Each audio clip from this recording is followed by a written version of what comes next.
자, 그럼 이제 두 번째 시간 시작하도록 하겠습니다. 자, 여러분들 혹시 지금 1차를 합격하시고 2차만 준비하신 유예생들 혹시 있으신가요? 대부분 다 1차 합격하시고 오신 건가요? 아니면은 뭐 1차 합격하셨어요? 혹시 1차를부터 같이 준비한다라고 하신 분 혹시 손 한번 들어주시겠어요? 1차 다 1차 거의 다 1차군요.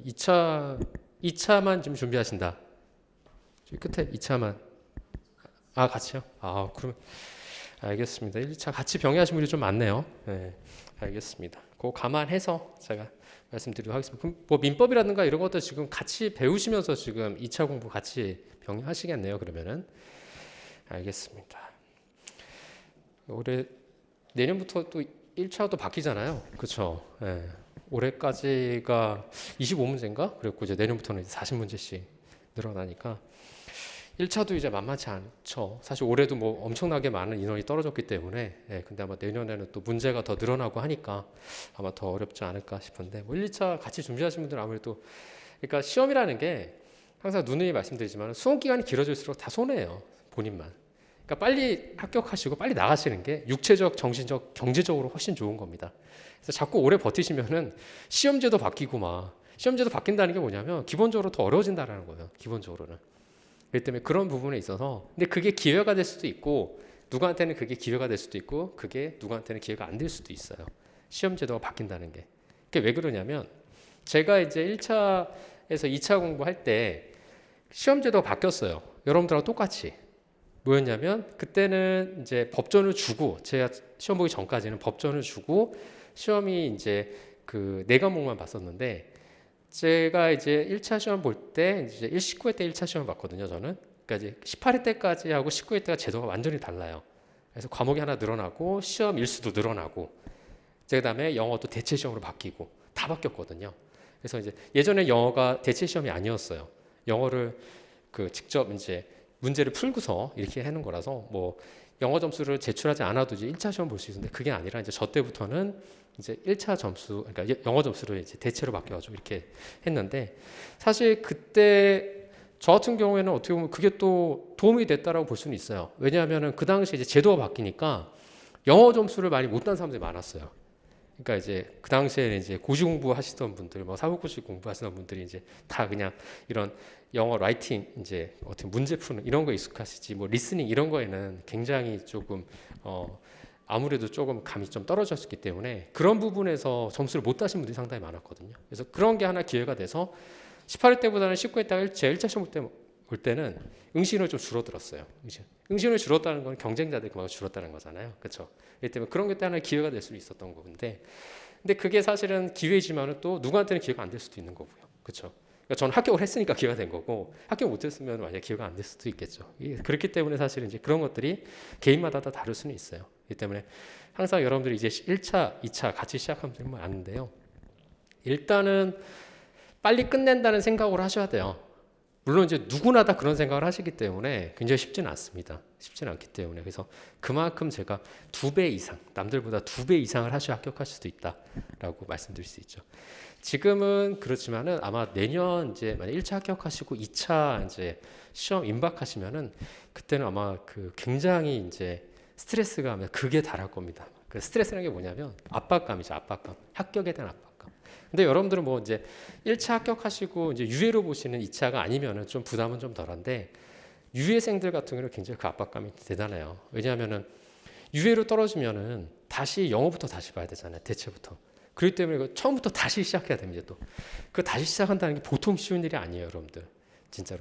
어떻게 보면 산을 가시다가 거의 정상을 앞두고 그냥 다시 밑으로 내려간 거잖아요. 그렇죠? 그래서 처음부터 다시 올라가셔야 돼요.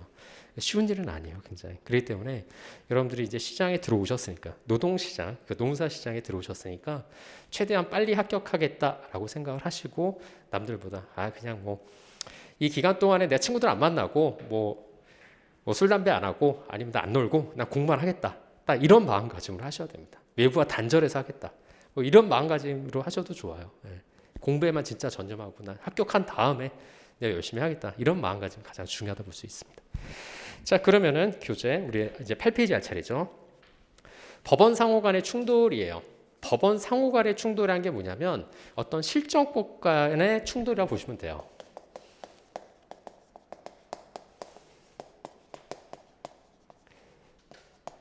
실정법 간의 충돌. 실정법이라는 게 이제 국회에서 제정된 어떤 국민에게 적용되는 모든 국민에게 적용되는 법을 갖다 실정법이라고 얘기하는데 만약 근로기준법과 뭐 민법의 충돌이라든가 그렇죠? 형법과 민법의 충돌 이런 것들을 보통 이제 그 실정법 간의 충돌, 법원 간의 충돌이라고 얘기하는데 법원 상호 간의 분필이 너무 잘 부러져가지고 아무튼 참고하시면 될 것 같습니다. 제가 분필을 교체해달라고 몇 번 얘기했는데 제가 여기서 학원에 강의한 지 좀 오래됐는데 그때부터도 계속 분필을 교체해달라고 했는데 이것도 이제 진입장벽이 좀 있다 보니까 예, 수익의 형태로 이제 들어온 거라서 이제 바꾸기가 좀 쉽지 않더라고요. 예, 그래서 아무튼 그런데 아무튼 여담을 이렇게 말씀드렸고 법원 상호 간의 충돌은 크게 이제 두 가지가 있습니다. 원칙이 있고 예외가 있는데 자 원칙은 첫 번째가 뭐냐면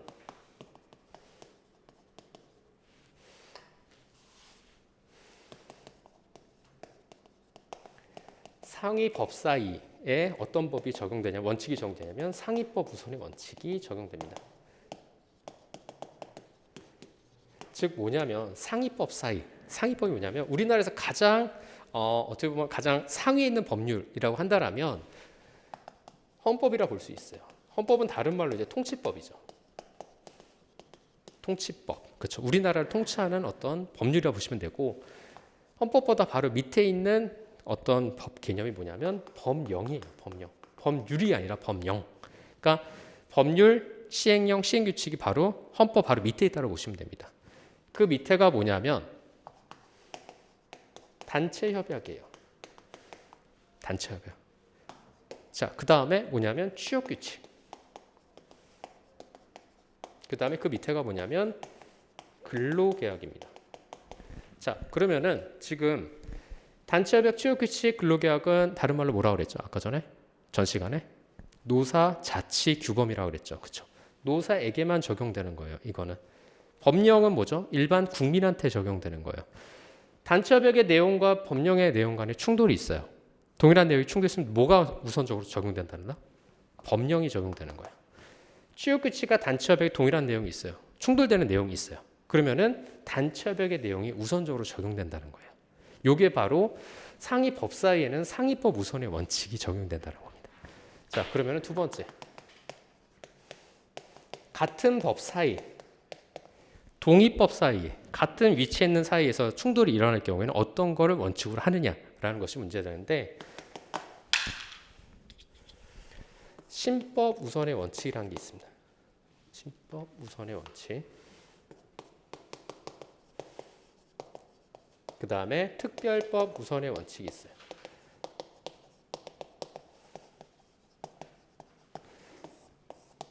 특별법, 대표적인 게 만약 근로기준법하고 선언법이 있어요. 만약에 근기법과 선언법이 충돌이 일어났다라고 한다면 이 선언법은 근기법의 특별법적 성격을 가지고 있거든요. 그럼 이 선언법이 먼저 적용이 된다는 거예요. 선언법이. 자, 신법. 국법보다는 새로운 법이 더 먼저 적용된다는 거죠. 그래서 같은 위치에 있는 법 사이에서는 신법 우선의 원칙과 그다음에 특별법 우선의 원칙이 적용된다는 거고요. 자, 예외적으로 뭐가 있냐면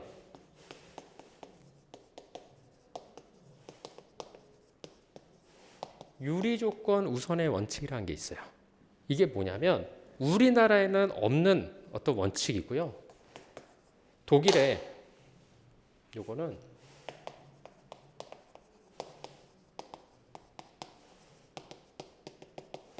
독일의 단체협약법에 근거를 하고 있습니다. 독일의 단체협약법에서 우리나라에는 없기 때문에 문제가 일어나는 거예요. 이거를 인정할 수 있는지 여부.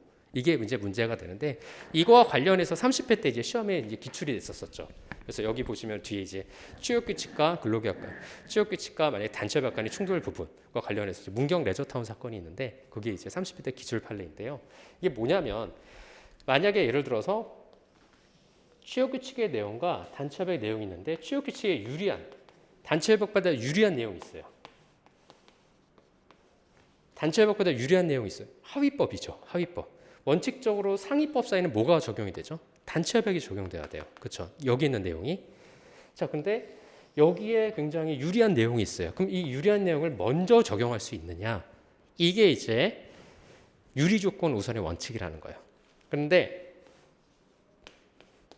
취업규칙과 근로계약관에 취업규칙과 단체협약 간의 유리 조건의 우선의 원칙을 인정할 수 있는지 여부가 문제가 되는데 판례에서는 단체협약과 취업규칙 간에는 유리 조건 우선칙이 인정이 안 돼요. 왜 그럴까요? 왜 인정을 안 해줄까요? 그거를 항상 생각하면 그게 이해거든요. 왜 그러냐면 단체협약은 누가 체결을 하죠? 노동조합과 사용자가 체결해요.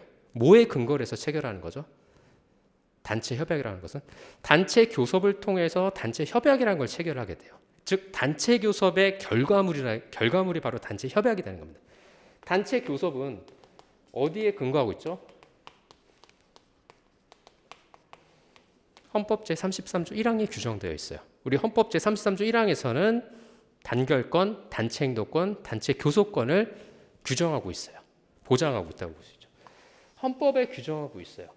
즉 단체 협약이라고 하는 것은 기본적으로 노사가 헌법에 근거해서 단체 교섭을 통해서 단체 협약을 체결하는 거죠. 즉 이 취업규칙이라는 것은 누가 작성하냐면 사용자가 작성 권한이 있고 근로자가 작성 권한이 있는 게 아니에요. 단체 협약은 뭐죠? 교섭을 통해서 노사 당사자가 합의한 결과물이 바로 단체 협약이죠. 즉 뭐냐면 우리 판례에서는 키워드라고 볼 수 있는데 협약 자체의 원칙상 단체 협약은 자치적으로 체결할 수 있어요. 노사 간에 자치적으로 교섭을 통해서 자치적으로 체결하는 거죠. 그러나 취업규칙은 뭐죠? 사용자가 일방적으로 작성을 하는 거예요.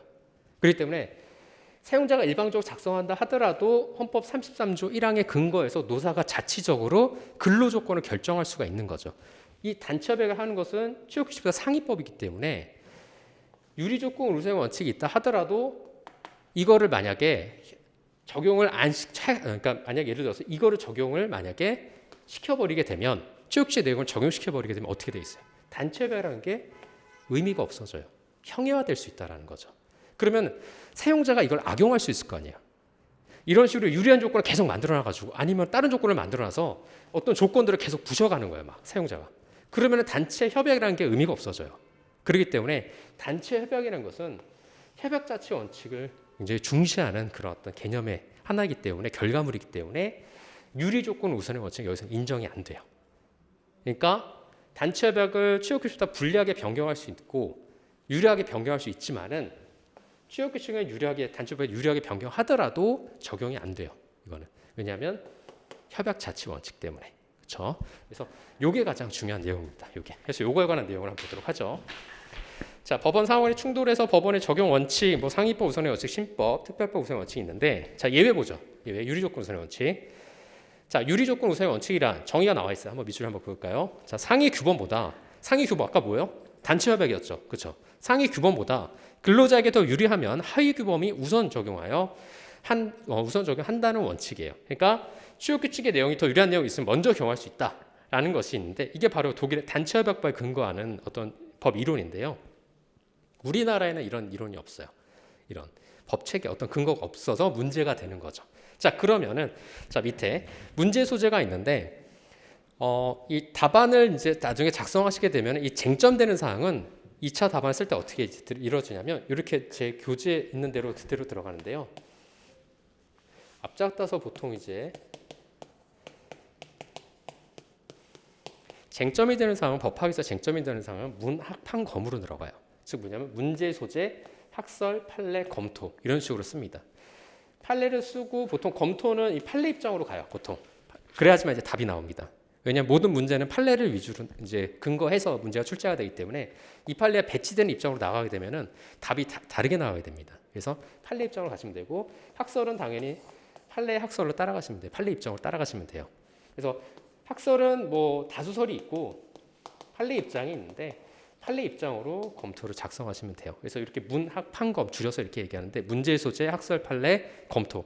그래서 여기 보시면은 문제 소재, 학설, 판례, 검토 이렇게 들어가 있죠. 그렇죠? 그래서 쟁점이 되는 사항을 항상 이런 목차 형식으로 써야 됩니다. 법학은. 그래서 이렇게 보시면 되고. 그래서 제 교재는 그러니까 2차 케이스를 쓸 수 있게끔 교재를 일단 만들었는데 요 그 교재는 일부 기본적으로 단문을 위주로 해서 만든 거고요. 단문이 뭐냐면 만약 예를 들어서 노동법의 법원에서 써라. 그러면 이렇게 쫙 쓰시면 돼요. 서부터 시작해서 쭉 쓰시면 되는데 2차 우리 시험에 이제 케이스 문제는 어떻게 쓰냐면 그 물어보는 사항이 요 한 문제만 물어봐요. 즉 예를 들어서 단체 협약과 취업규칙 간의 유리 조건 우선시 인정되느냐라고 한다면 요것만 갖다 쓰시면 됩니다. 요것만 중간에 요것만. 그래서 이 전체적인 내용을 다 알면은 요 부분 내용 갖다가 문제를 출제되는 부분에 있어서는 이걸 그대로 그냥 갖다 옮기시면 된다고 보시면 돼요. 그래서 아직 지금 제가 드리는 말씀이 이해가 좀 안 되실 수 있는데 2기 때 이제 답안을 직접 작성하시고 모의고사 시험을 보시면 아 이게 그 말이었구나라는 걸 아마 나중에 되면 알게 됩니다. 그래서 지금 뭐 크게 뭐 문제되는 건 아니니까 걱정하지 않으셔도 되고요. 자, 한번 잠깐 볼게요. 8페이지 방가로 2번에 단체협약과 근로계약, 취업규칙 간의 유리연구 우선의 원칙 적용 여부. 자, 문제 소재 보면은 노조법 제33조 1항에 근거하여서 단체협약법에 단체협 위반되는 근로계약이나 취업규칙은 무효가 된다고 규정되어 있어요. 노조법 제33조 1항에. 그러니까 단체협약의 기준이 우선적으로 적용된다라는 거죠.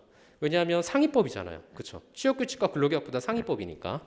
자, 근데 이 위반의 의미를 자, 최저 기준으로 보느냐 아니면 절대적 기준으로 보느냐. 이게 무슨 말이냐면 결론적으로 요약하자면 단체협약에 정한 기준이 절대적인 기준이냐. 그럼 절대적인 기준이란 게 뭐예요? 유리조건 우선의 원칙이 적용 안 된다라는 거죠. 그럼 최저 기준이냐? 최저 기준이란 건 뭐예요? 그럼 유리조건 우선의 원칙이 적용될 수 있다라는 거예요. 그래서 이 두 가지, 즉 결론적으로 얘기하자면 유리조건 우선의 원칙을 취업규칙과 단체협약 간에 유리조건 우선의 원칙 인정할 수 있느냐 여부를 물어보는 거예요. 그 여부를 자 확인해 보시면 학설은 두 가지예요. 적용 긍정설이 있고 적용 부정설이 있는데 결론적으로만 얘기하면 판례는 어떤 입장이겠어요? 유리조건 우선원칙 인정을 할까요? 안 할까요? 안 하겠죠. 왜냐하면 단체협약은 뭐예요? 협약자치 원칙이 있잖아요. 유리조건 우선원칙 인정해버리면은 헌법 33조 1항이 완전히 무시가 돼버리는 거잖아요. 그렇죠? 그렇기 때문에 인정이 안 되겠죠. 그래서 적용 부정설의 입장이에요. 판례는. 자, 적용 긍정설 한번 보죠. 편면 적용설이라고 있는데 이건 임종률 교수님 책 보면은 긍정설을 갖다 편면 적용설을 말씀하시는데 이 편면 적용설을 일본식 용어를 그대로 우리나라로 번역해서 쓴 게 편면 적용설이라고 보시면 돼요. 그러니까 일본식 용어라고 보시면 되고 단체협약은 자 첫 번째 줄 제가 밑줄 볼게요. 단체협약은 근로자들을 보호하기 위해서 근로조건의 최저 기준으로 정한 것. 긍정설이니까 단체협약 기준이 최저 기준이라는 거잖아요. 그럼 유지조건 우선칙이 인정된다라는 거고 9페이지 적용 부정설입니다. 양면 적용설이에요. 자, 이것도 역시 일본식 용어인데 자, 요 적용 부정설이 이제 판례 입장이다라고 보시면 돼요. 그래서 뭐 김유성 교수님이나 아니면 뭐 임종률 교수님, 그다음에 이상균 교수님도 다 이 견해를 택하고 계시는데, 자 보면은 첫 번째 줄만 비추시면 돼요. 단체협약에서 정한 기준이 절대적 기준을 보는 견해예요. 그러니까 단체협약 기준이 절대적 기준이니까 유리조건 우선시 적용이 안 된다라는 거죠. 그렇죠? 자, 그럼 판례 입장 한번 보도록 할게요. 자, 판례 입장 보시면은 자 두 번째 줄, 자 보시면은 협약 자체의 원칙상, 자 여기 비추고 보시면 돼요. 두 번째 줄 협약 자체 원칙상 이게 가장 키워드입니다. 키워드. 자 보시면은 자 노동조합은 사용자와의 사이에서 근로조건을 유리하게 변경하는 내용의 단체협약뿐만 아니라 다시 밑줄 근로조건을 불리하게 변경하는 내용의 단체협약도 체결할 수 있어요. 협약 자체니까 내용을 불리하게 변경하건 유리하게 변경을 할 수 있다는 거잖아요. 그렇죠? 그렇기 때문에 그렇게 해서 근로조건을 갖다 낮출 수도 있는 거라는 거예요. 교섭을 통해서. 자, 그래서 노사 간의 합의를 무효라고 볼 수는 없다는 거예요. 불리하게 변경했다고 해서 그 합의가 무효라고 볼 수 없다라는 거죠. 그렇죠? 그래서 적용 부정설의 입장입니다. 자, 검토 의견 보시면 될 것 같고, 자, 취업규칙과 근로계약 간의 유리한 조건 우선의 원칙 적용 여부. 아까 전에는 단체협약과 취업규칙, 단체협약과 근로계약 간에 있는데 이번에는 취업규칙과 근로계약 간이에요. 결론적으로 얘기하면 이게 바로 이제 30회 기출. 근데 다음 페이지 넘겨보시면 바로 문경 레저타운이라고 나올 거예요. 이게 바로 이제 30회 기출인데. 결론적으로 말씀드리면 취업규칙과 근로계약 간에는 인정이 돼요. 근로계약에 만약에 취업규칙보다 유리한 조건이 있으면 인정이 될 수 있다는 거죠. 그렇죠? 사용자하고 근로자 간의 근로계약 체결하고 취업규칙이라 하는 것은 사실 사용자가 일방적으로 작성하는 거잖아요. 그러니까 근로계약 통해서 더 유리한 조건을 가지고 적용할 수가 있는 거죠. 당사자 간의 합의에 의해서. 그렇기 때문에 취업규칙과 근로계약 사이는 유리조건 설정이 인정이 된다는 거. 자, 그래서 9페이지 보시면 끝에 이와 관련하여 대법원 판례는 자, 거기서부터 밑줄. 근로기준법 제97조를 반대 해석하면 자, 취업규칙에서 정한 기준보다 유리한 근로조건을 정한 개별 근로계약 부분은 유효하고 취업규칙에서 정한 기준에 우선하여 적용된다라고 보고 있어요. 이해되시죠? 그래서 단체협약과 취업규칙, 단체협약과 근로계약은 적용이 안 되지만 취업규칙과 근로계약관에는 적용이 된다라는 거, 그것만 기억하시면 돼요. 그래서 가장 중요한 파트예요. 총론에서 가장 시험에 나올 수 있는 파트가 바로 이겁니다. 법원. 그래서 법원에서 관행, 그 다음에 법원 상호간의 충돌에서 예외적인 부분, 뭐죠? 유리조건 우선의 원칙, 인정 여부. 이 두 가지가 가장 쟁점되는 부분이에요. 뒤에 이제 보시면은 뭐 법적 성격 관련해서 학설, 뭐 문학 한것도 나오긴 하는데 가장 중요한 쟁점은 이거다. 그래서 이것만 이해하시면 총론은 다 이해하신 겁니다. 이것만. 자, 노동 기본권인데 빨리빨리 넘어가도록 하겠습니다. 자, 근로권이에요. 근로권. 자, 근로권 한번 정리해 보죠.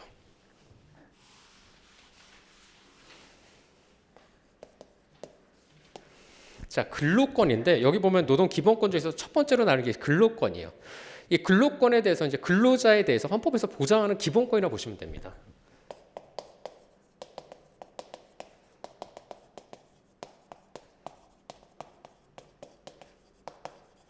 어디서 보장하고 있냐? 헌법. 자, 보시면은 헌법 32조.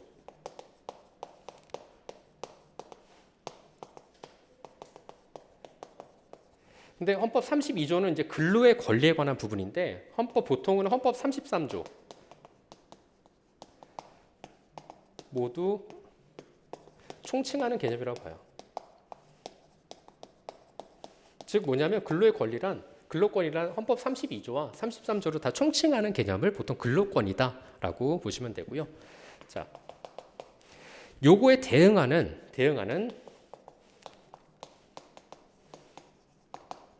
사용자의 권리는 뭐냐?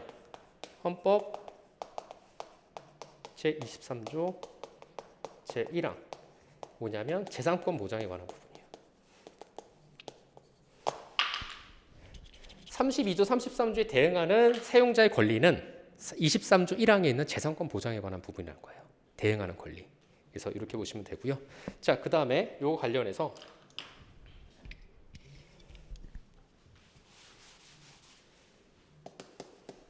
자, 네 번째로 이제 근로권에 관한 개념에 대해서 원칙적으로 처음에 이제 등장하게 된 건 어디서부터 등장하게 됐냐면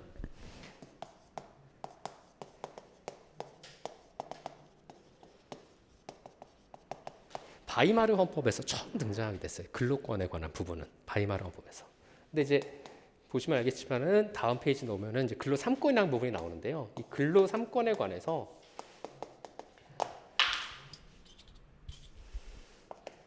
명문화, 즉 법전의 명문, 명시로 규정을 한 것은 어느 법에서부터 했냐면 와그너법에서 규정을 처음 하게 됩니다. 와그너법에서. 우리나라 같은 경우에는 이 근로 3권을 언제 처음 명시했냐? 우리나라 같은 경우에는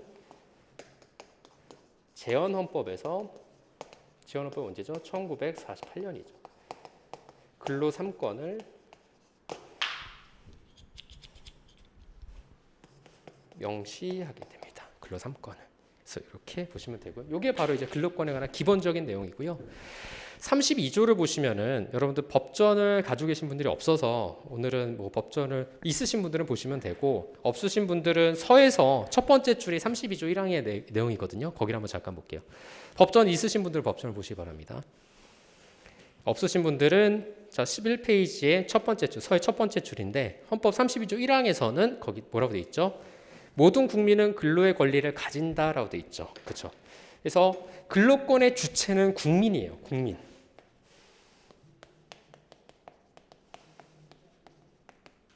주체는 국민인데 여기서 이제 문제가 되는 거는 그럼 외국인도 주체가 될 수 있느냐라는 것이 문제가 되는데 외국인은 인정이 안 돼요. 여기서 국민이란 것은 내국인만 주체가 됩니다. 근로권의 주체는 내국인이고요. 그래서 32조 1항에서 여기서 국민은 뭐냐면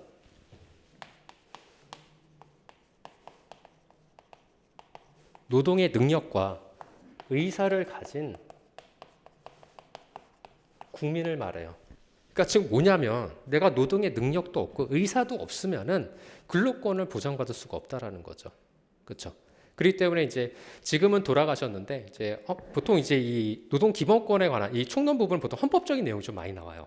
그렇기 때문에 사실 시험에 거의 안 나오는데 보통 이제 여기부터 보시면은 이제 권영선 교수님이나 아니면 김철수 교수님, 그다음에 이제 헌법학자분들의 이제 책들에 이제 인용되는 부분들이 많이 나오는데, 권영선 교수님 같은 경우에는 뭐 돌아가신 지 좀 오래돼서 2009년도에 아마 돌아가셨는데 굉장히 우리나라 헌법의 대학자님이시죠. 근데 그 권영선 교수님은 이 32조 1항을 어떻게 이제 말씀을 하시냐면, 그러니까 아까 전에 말씀드린 것처럼 이 32조 1항은 그러니까 노동의 능력이나 의사가 없는 국민에 대해서는 국가가 돌볼 의무가 없다라는 것을 표명하는 그런 어떤 규정이다라고 이렇게 말씀을 하세요.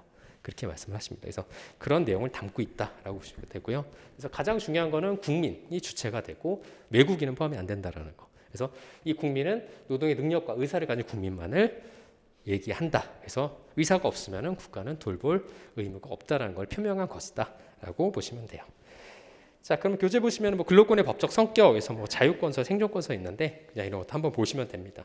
그래서 보시면 되고, 판례 입장 보시면 되고, 근로권의 주체. 자, 보시면은 주체는 아까 국민이라고 그랬죠, 그렇죠? 그래서 국민은 자 보시면은 두 번째 줄 볼게요. 여기서 국민이란 근로의 의사와 능력을 가진 국민이에요, 그렇죠? 그래서 즉 취업할 의사를 가진 자 또는 실업자 등을 의미한다라고 보시면 됩니다. 외국인은 아까 제가 말씀드린 것처럼 주체가 안 된다 그랬죠. 그렇죠? 자, 보시면은 32조 1항에서 규정하는 첫 번째 줄. 근로권은 자국민의 권리예요. 그렇기 때문에 외국인은 근로의 권리에 주체가 될 수 없다라고 보시면 되고요. 자, 법인도 사실은 뭐 이게 자연인이 아니죠. 그렇죠? 자연인이어야지 주체가 되는데 자연인이 아니니까 당연히 주체가 되지는 않죠. 자, 그다음에 뭐 근로권의 주요 내용, 뭐 근로기회 제공 청구권이라든가 생계비 지급 청구권, 뭐 고용증진 의무, 적정 임금 보장 뭐 이런 것들이 있는데 한번 보시기 바랍니다. 자, 그다음에 뭐 근로조건의 법정 주의, 여자와 연소자의 특별 보호 이런 것들 한번 보시면 되고요.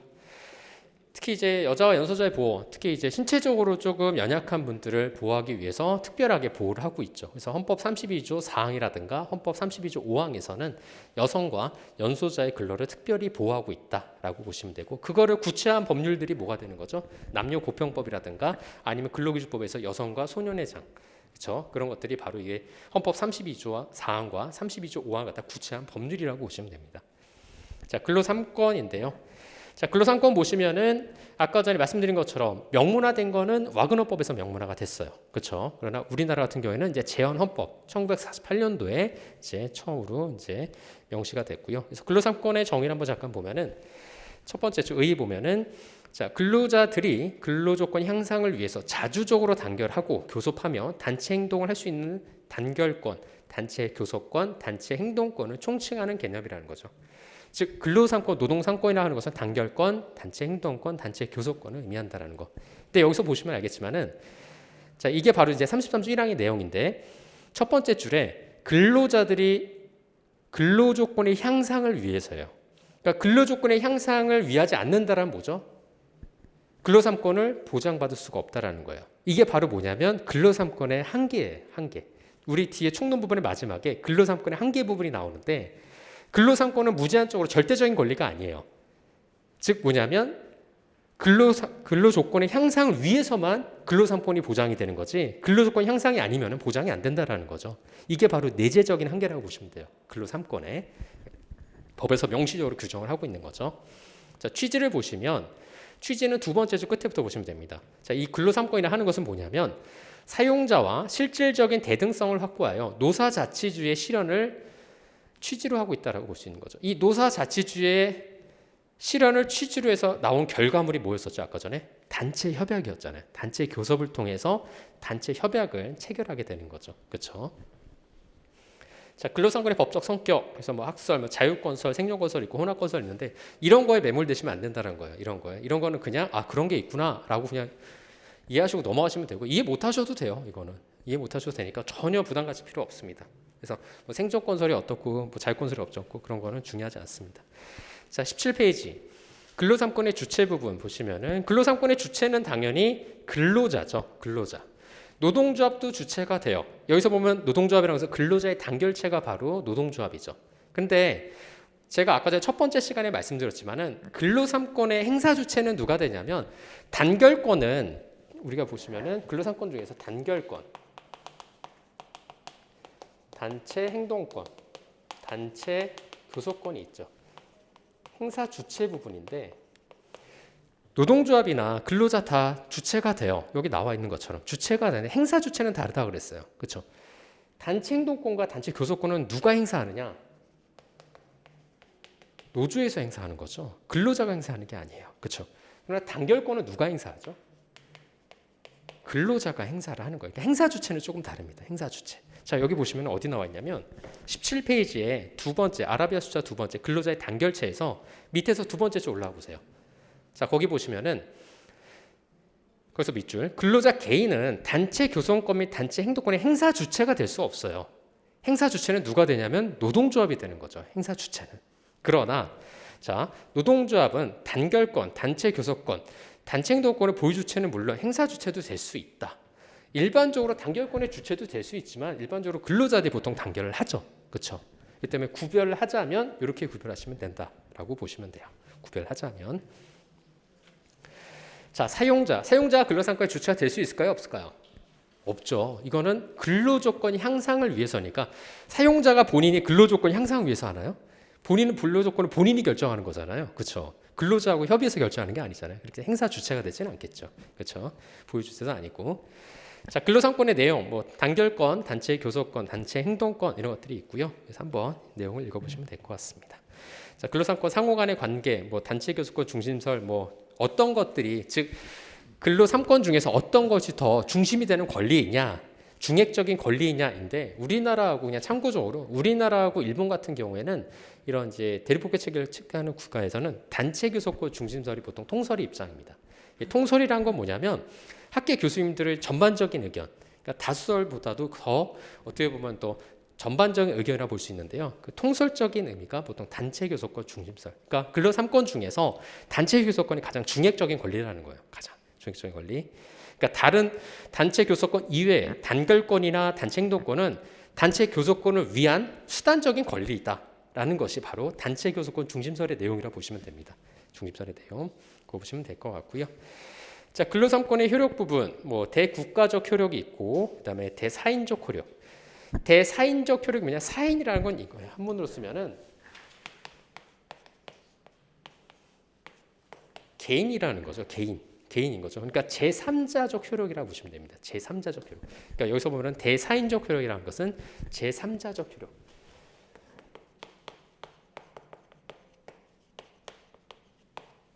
제3자에게 미치는 효력이 바로 대사인적 효력이라는 거예요. 그래서 이런 효력들이 있다라는 거 그냥 보시면 됩니다. 보시면 되고. 자, 이제 단결권인데요. 단결권 한번 보죠. 근로 3권 중에서 똑 띄어서 단결권만 조금 보는데 물론 단체 교섭은 단체 협약이나 이런 것들은 어차피 우리가 별도의 장으로 나와 있어요. 노동조합 파트에서, 노조법 파트에서. 근데 이제 단결권 부분을 조금 봐야 되는 게 뭐냐면 단결권 중에서 조금 쟁점되는 부분이 있는 게 이거 좀 지울게요.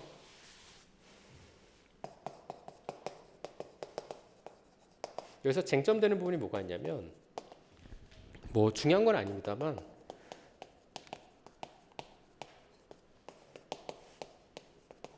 소극적 단결권을 인정할 수 있느냐. 즉 뭐냐면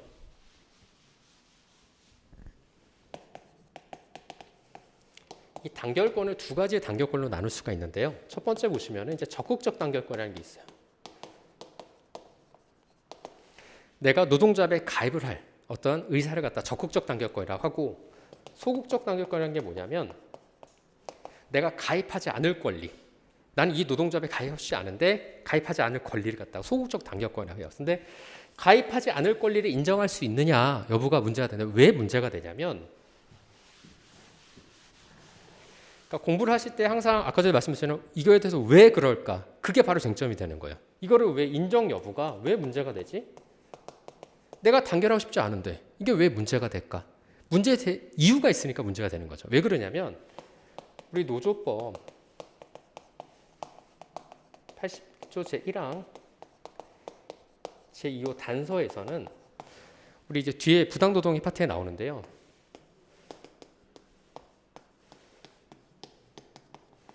유니온샵을 인정하고 있어요. 유니온샵이 뭐냐면 채용이 된 다음에 근로자 3분의 2가 가입한 노동조합에 가입을 해야 될 의무를 갖다가 유니온샵이라고 얘기해요. 근데 요거와 조금 비교되는 게 뭐가 있냐면 여러분들 아마 노동법 1차 들으시면 아시겠지만은 클로즈 샵이라고 있어요. 뭐냐면 요거와 요거의 차이는 뭐냐면 다 단결 강제라고 볼 수 있는데 두 가지 다 단결 강제 또는 조직 강제라고 얘기해요. 조직에 무조건 가입을 강제하는 조항들이에요. 숍 조항은 특히 이제 유니언샵 조항과 클로즈샵 조항은 조직 강제 또는 단결 강제 조항이에요.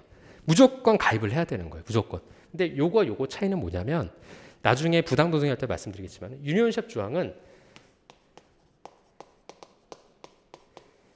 채용 이후에 가입을 해야 되는 조항이에요. 채용하기 전에 가입할 필요는 없어요. 근데 클로즈샵은 뭐냐면 채용 전부터. 채용 전부터라는 건 뭐죠? 조합원이어야지 채용이 된다라는 거예요. 조합원이어야지. 이런 차이가 있는 거예요. 클로즈샵과 유니언샵은. 근데 우리나라에서는 이걸 인정해줘요. 그러니까 이 단결 강제, 조직 강제를 인정하는 조항이 있으니까 그러면 이 소극적 단결권을 인정할 수 있느냐?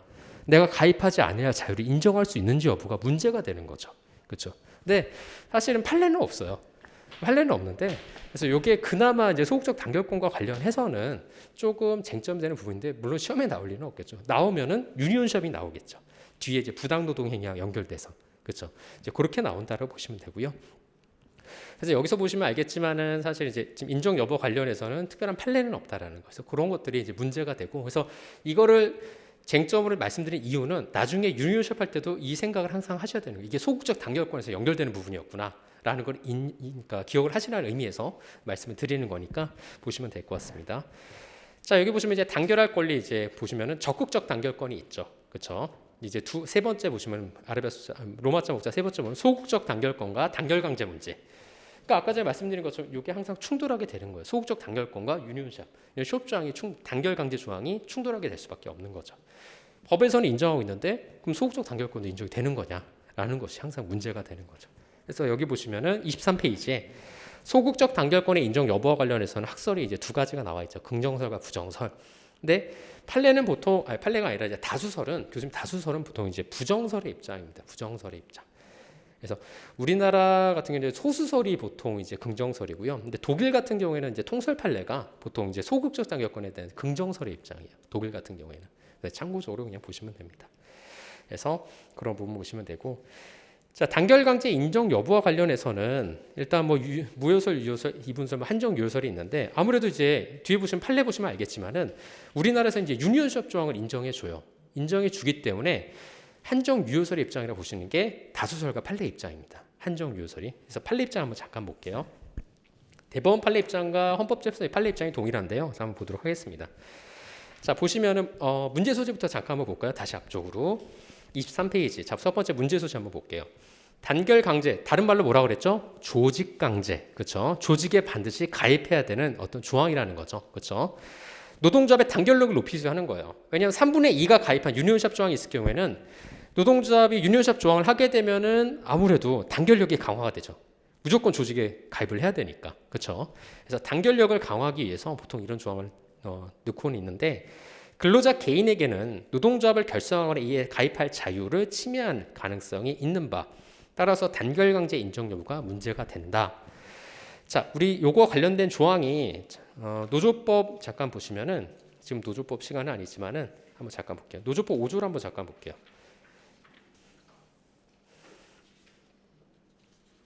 노조법 5조를 잠깐 보시면 법전 한번 잠깐 볼게요.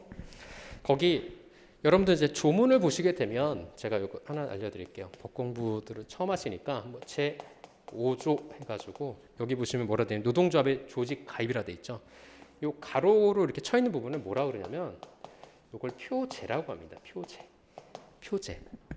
표제를 다는 이유는 뭐냐면 조문에서 표제를 다는 이유가 뭐냐면 이해와 인용을 편하게 하기 위해서 달아주는 거예요. 아, 5조가 이런 내용이구나 라는 걸 알려주는 거예요. 그래서 이걸 표제라고 합니다. 표제. 자, 그럼 5조를 보면은 노조법 노동조합의 조직 또는 가입이죠. 근로자는 뭐라고 돼 있어요? 자유로이 노동조합을 조직하거나 가입할 수 있는 거죠. 그러면 이 노조법 5조를 침해하는 거냐? 아, 문제가 될 수 있다라는 거예요. 소극적 단결권에 관련해서는. 그렇죠? 자, 그래서 학설은 뭐 무효설, 이분설, 한정 뒤에 보시면은 유효설이 있는데 한정 유효설이 다수설과 판례 입장이라고 했죠. 그렇죠? 자, 그러면은 자, 보면 한정 유효설 입장 보죠. 단결 강제는 노조법이 정한 허용 조건을 충족하고 근로자의 단결권 내지 조합 선택권을 침해하지 않는 범위 내에서 유효하다. 가장 중요한 키워드는 뭐냐면 조합 선택권을 침해하지 않는. 조합 선택권은 누가 가지고 있는 거죠? 조합원, 즉 근로자가 가지고 있는 거예요.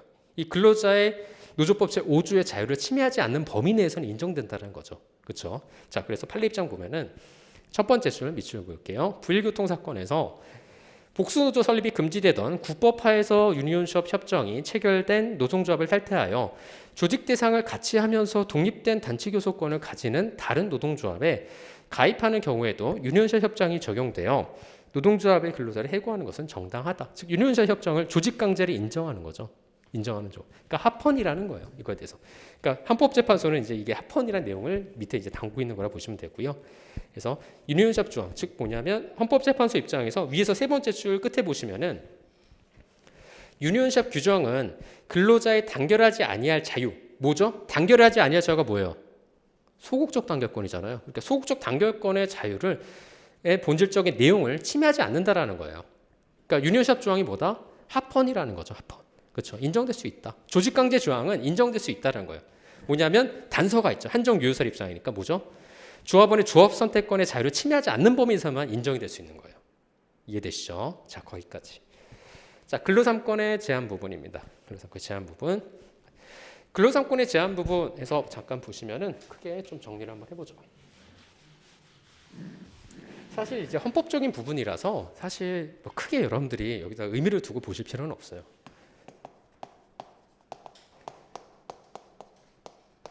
근로삼권의 제한은 크게 이제 두 가지로 나눠볼 수가 있는데요. 근로삼권의 제한에 관한 이제 내용이 있고 근거가 있을 수가 있어요. 근거를 먼저 쓰죠.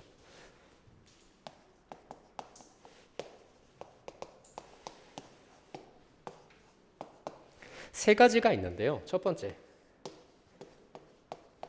근로삼권은 내재적인 한계를 가지고 있습니다. 내재적인 한계, 아까 전에 제가 얘기를 하지 않았죠? 했죠? 내재적 한계에 대해서 뭐라고 했겠죠? 헌법 33조 1항은 근로조건의 향상을 위해서 근로자의 단결권, 단체 행동권, 단체 교섭권을 인정한다고 돼 있잖아요. 내재적 한계 기준이 뭐예요? 근로조건 향상을 위해서죠. 근로조건 향상이 아니면 인정이 안 되는 거예요. 그게 바로 내재적 한계. 그래서 헌법 제33조 제1항이 되는 거죠. 여기에 내재적 한계 뭐죠? 근로조건의 향상을 위해서.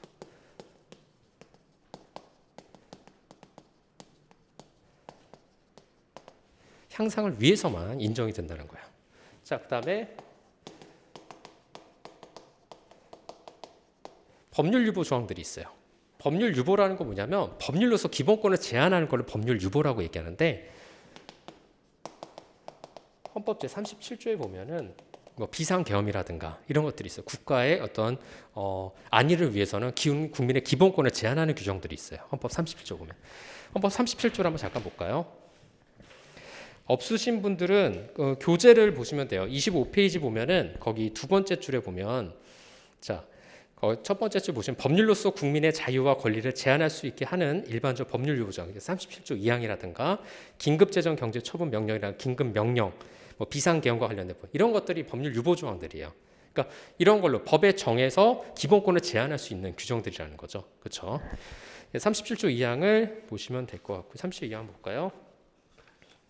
법전 있으면 한번 보면은 37조 2항을 보면 뭐라고 되어 있냐면 국민의 모든 자유와 권리는 자, 국가의 안전보장, 질서 유지, 공공복리를 위해서 필요한 경우에 하나여 법률로서 제한할 수 있다라는 거예요. 그러니까 이런 경우에는 제한이 가능하다는 거죠. 그렇죠? 국민의 기본권이 절대적인 권리가 아니라는 거예요. 그렇죠? 자, 그래서 이런 경우에는 제한이 가능하다라고 볼 수 있고, 자, 세 번째가 뭐가 있냐면 구체적 법률 규정들이 있어요.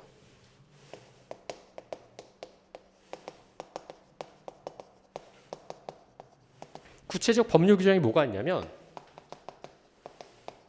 노조법 제37조부터 제41조에 관한 내용들입니다. 이게 뭐냐면 쟁의행위에 관한 부분이에요. 쟁의행위. 자, 법전 한번 잠깐 볼까요? 노조법 한번 잠깐 보죠. 자, 노조법 37조. 그 표제 뭐라고 돼 있죠? 표제 뭐라고 돼 있어요? 쟁의행위의 기본 원칙이라 돼 있죠. 표제 뭔지 알죠? 괄호 부분. 자, 그 다음에 38조 뭐예요? 노동조합의 지도 책임 39조. 근로자의 구속 제한. 그렇죠? 40조 삭제됐고 41조 쟁의행위의 제한과 금지. 쟁의행위 제한될 수 있다라는 거예요. 무제한적으로 행사하는 게 아니라는 거죠. 그러니까 기본권이 제한될 수 있다라는 조항들을 구체적으로 법률에 규정하고 있다라는 거예요. 이해되시죠? 자, 그 다음에 이제 내용 부분인데 내용은 두 가지로 나눠볼 수 있습니다. 근로의 성격에 따라서 제한되는 경우가 있고 사업의 성격에 따라서 제한되는 경우가 있어요. 근로 3권이.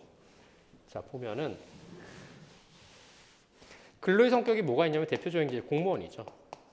그 다음에 교원. 우리 이제 노조법 파트에 이제 교원, 공무원, 노사 관계에 대해서 배우는데 공무원과 교원 같은 경우에는 근로 3권이 다 보장되진 않아요. 공무원과 교원 같은 경우는 단체 행동권이 인정되지 않습니다. 그래서 단결권과 단체 교섭권이 인정이 되지만 단체 행동권이 인정이 안 돼요. 그래서 제한된다는 거죠. 그 다음에 뭐 청원 경찰 뭐 이런 것들이 근로의 성격에 따른 제한이라 볼 수가 있는 거죠. 자, 그 다음에 사업의 성격은 뭐가 있냐면 공익사업. 그래서 필수 공익사업도 포함이 됩니다. 사업이 공익적이냐 아니냐에 따라서 제한이 될 수가 있다는 거죠. 그렇죠? 그 다음에 뭐 주요 방위사업체,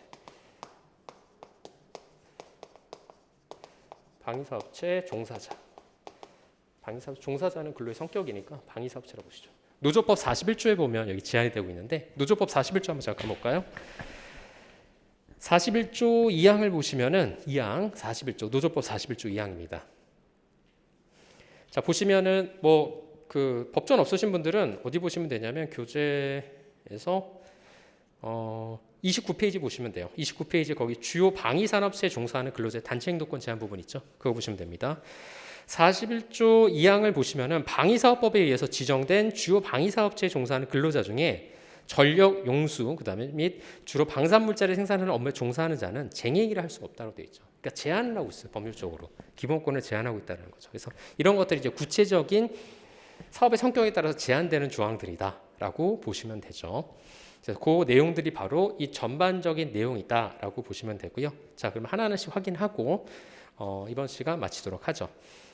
자, 보시면은 이제 서에서 자, 아까 전에 제가 말씀드린 것처럼 두 번째 단락 그러나 있죠. 그러나 다음에 이러한 거기서부터 보겠습니다. 이러한 헌법상 보장되는 근로 3권도 무제한 행사할 수 있는 절대적인 권리가 아니에요. 아까 전에 내재적인 한계가 있었잖아요. 그렇죠? 근로 3권이 뭐였었죠? 근로 조건의 향상을 위해서만 인정이 되는 거죠. 그렇기 때문에 일정한 제한과 한계가 존재한다는 거예요. 그 한계가 바로 요 세 가지 내재적 한계가 있고 법률 유보가 있고 그다음에 세 번째 뭐 있죠? 구체적인 법률 규정들이 있다라는 거죠. 그래서 근로3권 제한의 근거, 내재적 한계가 있을 수 있고 그다음에 법률 유보에 따른 제한. 다음 페이지 넘겨보면 법률상 구체적인 제한, 노조법에 관한 부분이죠. 37조부터 41조까지의 내용들 이런 것들이 여기에 해당되는 내용이다. 자, 그다음에 근로의 성질에 따른 제한이다 볼 수 있는데요. 공무원의 근로 3권. 공무원 같은 경우에도 지금 이제 최근에 이제 법이 개정돼서 그렇지만 예전에는 6급 이하 공무원들만 인정이 됐어요. 근로 3권이. 그러니까 근로 3권 중에서 근로 3권은 아니죠. 사실 근로 3권이 아니라 근로 2권이라 볼 수 있는데 사실상 노무에 종사하는 그 근로자 같은 경우에는 근로 3권이 인정이 되지만은 6급 이하 공무원 같은 경우에는 단체 행동권을 빼고 단결권과 단체 교섭권만 인정이 됐거든요. 근데 그 이 직급 제한은 폐지했어요, 최근에. 그래서 여기 보시면은 26페이지에 방가로 2번에 보시면 공무원노조법의 개정이라고 나와 있죠. 제가 말씀드린 내용이 여기 나와 있는데 두 번째 줄 끝에 한번 볼게요. 밑줄 그을 필요 없습니다. 그 가입 범위를 6급 이하 자, 일반직, 기능직, 고용직, 별정직, 계약직 공무원으로 제한하고 있었어요.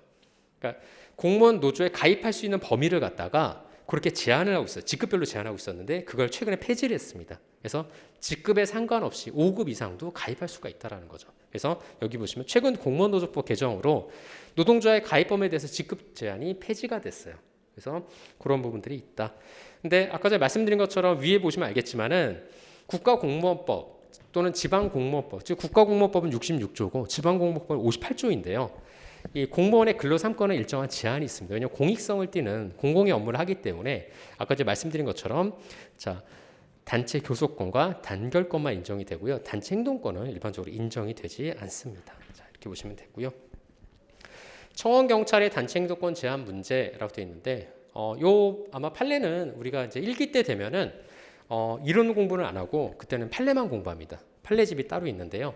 판례집만 공부하는데 거기서도 나오는 이제 내용이에요. 그래서 뭐 청원 경찰과 그다음에 이제 특수 경비원을 제가 비교하는 이제 판례가 이제 나올 텐데 그때 구체적으로 한번 또 설명을 드릴 거고요. 지금 여기서는 굳이 여러분들이 이렇게 보실 필요는 없고 결론적인 내용만 말씀드리자면 청원 경찰의 근로삼권을 인정하는 판례예요. 요거는 청원 경찰의 근로삼권을 인정하는 판례다라고 보시면 됩니다. 그래서 그것만 보시면 될 것 같고요. 자, 그다음에 교원의 근로삼권과 관련해서 역시 마찬가지로 교원도 공무원과 마찬가지로 근로삼권의 일정한 제한이 있어요. 그러니까 단체 행동권의 제한이 있다라고 보시면 되고요. 그래서 자, 이거 관련해서 보시면은 여기 위헌의 문제가 나온 게 뭐냐면 박스에 보면은 사립학교법 제55조 위헌 여부 있잖아요.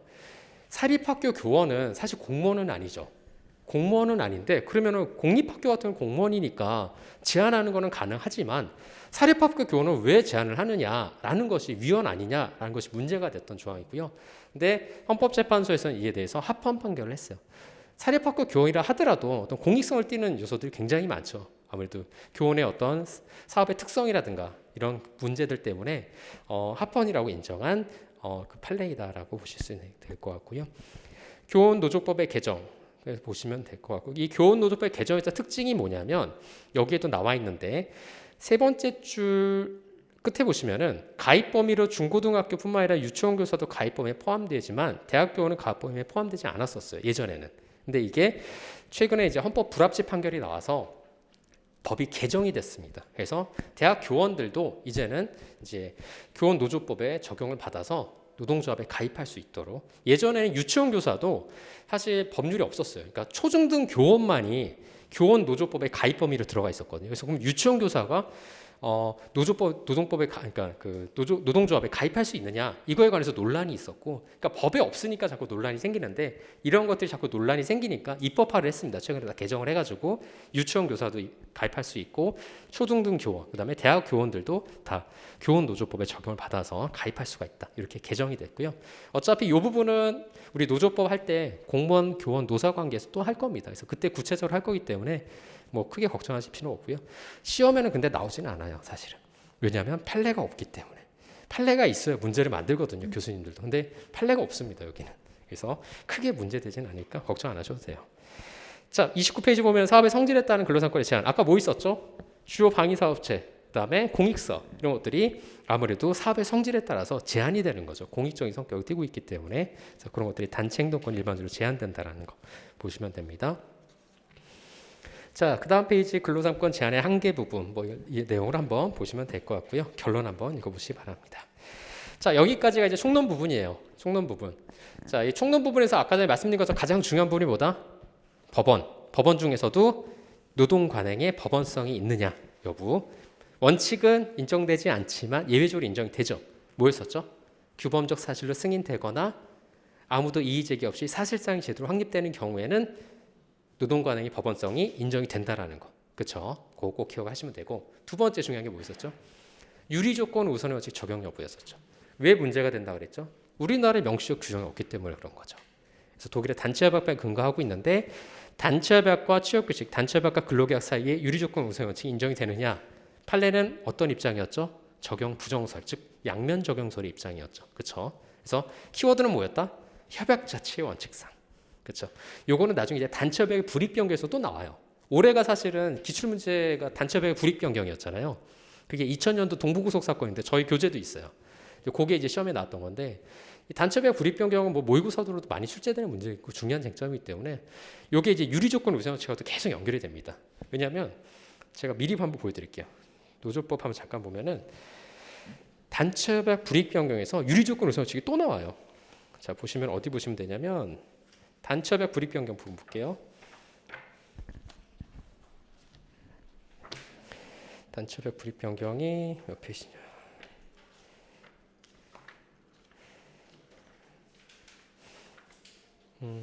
580 3페이지 보시면은 583페이지에 단체협약과 근로조건의 불이익 변경이라고 나오죠. 그렇죠? 여기 보시면은 가장 쟁점되는 게 단체협약 불이익 변경 허용할 수 있느냐? 요게 가장 이게 올해 시험 기출이에요. 요 판례 쓰시는 거예요. 동부고속 사건. 다음 페이지 넘겨보시면 동부속사건 나오죠.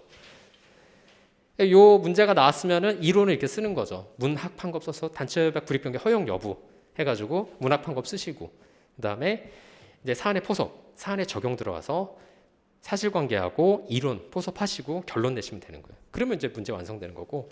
자 여기 보시면은 585페이지 또 뭐 나와요? 단체협약과 근로계약, 취업규칙 간의 유리조건 소식 나오죠. 그러니까 아까 전에 뭐였어요? 단체협약 불이익변경도 마찬가지로 이 아까 전에 우리가 봤던 판례가 사실 단체협약 불이익변경에 관한 판례예요. 단체협약 불이익변경에 관한 판례. 그러니까 단체협약 불이익변경 허용돼요, 안 돼요? 허용된다라는 거잖아요. 그렇죠? 그거하고 연결되는 문제예요. 그래서 그렇게 보시면 된다라고 보시면 되고요. 자, 그럼 총론 부분은 여기서 마무리하고 시간이 다 돼서 잠깐 쉬었다가 이제 오늘의 하이라이트라고 볼 수 있는 자, 노동법의 권리의무의 주체 부분 한번 보도록 하겠습니다. 잠깐 쉬도록 하겠습니다.